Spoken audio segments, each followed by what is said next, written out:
કે ખોડિયાર માતાજીના મંદિરે પગે લાગે અને આપણે વધારે નારિયેળ પછી કર્યા શંકર ભગવાનના દર્શન લીધી પ્રસાદીને આપણે આવી ગયા લાંબા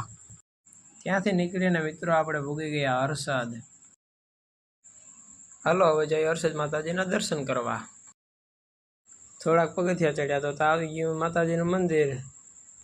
પછી કર્યા આપણે હરસદ માતાજીના દર્શન કરીને આપણે આવી ગયા નીચે ત્યાંથી આપણે નીકળીને સીધા ગયા આવડ માતાજીના મંદિરે ભાવપરા પછી આપણે મળી ગયા મંદિરના રસ્તા તરફ થોડેક ગયા તો આવી ગયું મંદિર હાલો હવે આપણે જઈએ અંદર અને કરીએ આવડ માતાજીના દર્શન કરીને આપણે નીકળી ગયા ઘર તરફ રસ્તામાંથી વરસાદ જેવું વાતાવરણ ત્યાં તો આપણે પૂગી ગયા મોઢવાડા નાથાદાના દર્શન કરી અને આપણે નીકળી ગયા આપણા ઘર તરફ।